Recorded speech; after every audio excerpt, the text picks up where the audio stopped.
This video is dedicated to the memory of my fathering master, Hugo Lara Valle, rest in peace, who lost his life while on duty as a state police agent. If you haven't seen part 1 and part 2, click on the link above. I mean, the love I had for Hugo goes deep, guys. You know, he was like my dad, for real. He was a person I started admiring. He was a fearless individual. Así me gusta, bésame mucho. Qué mamón. Fearless. So, you know, I start training in Acapulco, and I started being around him all the time. I went back and forth to LA a few times, you know, went back and forth. And basically, with all those back and forths, in 2006, in May 2006, beginning early of May, I got back to Mexico. Keep in mind, he was killed the 25th, so I would only have 3 weeks to hang out with him, and which, of course, I did. As soon as I got to Mexico, I called him. I'm like, hey, I'm back. And he's like, well, what are your plans? Are you staying here? I'm like, I'm staying here now. And he's like, well, when you come to Acapulco, you can talk to me, and we'll talk about getting you set up with a dojo somewhere so you can start teaching. And little did he know, this was not my plan. My plan was to join the police force with him. That was my plan. I wanted to be like him. And when I had this meeting with him, I met up with him at the local police station, okay? But let me rewind, okay? When I got to Acapulco, first, I went and stayed at a apartment building, luxury apartment building, actually, villas, called Villa Suarez. And I was staying here, and when I got there, I didn't know the drug war had already started. I had no idea. Like, when I was in LA when everything started. The first decapitation case happened not many months before that, in January. So the guy taking care of the place told me, hey, you want to join the police? You are nuts, man. You don't know what's going on here. No tienes idea en lo que se ha convertido este país. Crisis, desempleo, violencia. 5-6 cops were murdered. They got into a gunfight with El Chapo's people. One of the cops killed El Chapo's nephew, and then they all got kidnapped at their homes, decapitated. They placed their heads by U-Haul, and it's crazy right now. You don't want to be a cop right now. So I'm thinking, holy F, what is going on, you know? So I called my coach. He told me to meet him the next morning, early before roll call, at the undercover judicial state police agency bureau or police department. So you couldn't even tell it was a police department there. There was like a restaurant outside on the street, and then you have to go in the door past that restaurant and go inside. And once you go inside, you go up some stairs, and there's like an office upstairs. You would not even tell this police thing because there's no signs of this out there. So when I got there, I was waiting for him by the restaurant because he told me to meet him there. So I'm sitting there waiting. I got there relatively on time. And keep in mind, guys, I'm white and I'm wearing an Abercrombie shirt. I was wearing an Abercrombie shirt, and at the time, La Barbie was also in town, and he had people that were white working for him.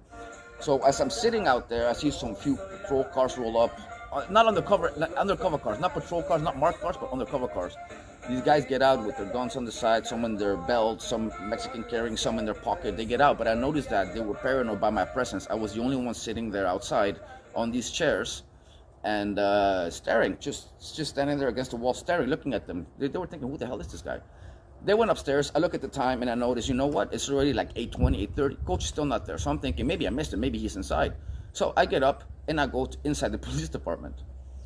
And his compadre was there, the coach, my coach's compadre, the chief of police that was murdered. He was there. And inside his office, and which, by the way, he helped me once get my money back. And the first time I was ever kidnapped, it was actually an illegitimate arrest by the judicial police. If you guys want to see that video, click above here. But I already knew him. We kind of had that little history with each other. Anyways, he was also a Taekwondo black belt, best friends with my coach. My coach used to be, one of his tasks was to take his daughters to school every day, which my coach had just done. He had just came back from dropping off his daughters at school. And when I go inside, I see all these cops sitting there and a secretary. So there's all these cops and a secretary and a bunch of seats where no one's sitting. That's for the general public to sit. Everybody else is standing, doing their thing. There's a door there for the office of the chief of police of that particular department. So when I went in there, I just sat down. I didn't say much. When I went out, everybody's looking at me. I'm sitting there for about 2-3 minutes. They start talking to each other, looking at me like, who is this guy? Then one walked up. It's like, excuse me, can we help you? Who are you? I was like, oh, I'm just waiting for Coach Lara, Profe Lara. And he's like, oh, okay. Then they didn't trip anymore. But at that point, I hear the secretary running everyone's number, the numbers of their badge numbers and what gun they're carrying. So I start hearing everybody's name and the gun they're carrying. Moises Montero, El Coreano was there. He was basically, he started his own cartel later. He was with my coach the day he got killed. Elementos de la Policía Federal lograron la detención de Moisés Montero, alias El Corano, uno de los principales líderes del cartel independiente de Acapulco. Reportes de inteligencia indican que Moisés Montero ha participado en diversos hechos violentos, principalmente ordenado y coordinado homicidios de miembros de grupos antagónicos. Tras su detención, Moisés Moreno refirió que los recientes homicidios ocurridos en el puerto de Acapulco son consecuencia de los enfrentamientos que tiene el cartel independiente de Acapulco con un grupo criminal denominado La Barredora. Se le vincula con la desaparición y secuestro de 2 policías federales el pasado 15 de julio y que se desempeñó como policía ministerial en el estado de Guerrero. He was there, and then I hear my coach's name, Hugo Lara Valle, Glock 21, blah, blah, blah, blah, blah, blah, blah. And I start thinking, okay, he's one of the active agents now. I start thinking, damn, okay. And at that moment, I hear him knock the window behind me, because behind me there was like a window and the stairs were right here. Stairs go up sideways like that. There's a window behind me. So I hear a knock on the window. I look back and he's like, come on, let's go. Now, I start walking outside towards him. Oh, before I forget, the chief of police did come out at some point just to give some paperwork to one of the agents.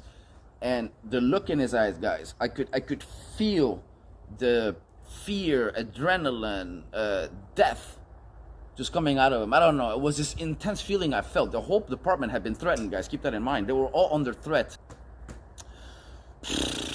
And then I basically walk out. My coach always had a fanny pack on him. Always. His gun in a fanny pack, he'd never show his gun. This day, the first thing I noticed when I'm walking downstairs is his fanny pack is not on him. He was walking, and basically he had his gun in here and the side pocket sideways like this. So the handle would come out like this and in there like that.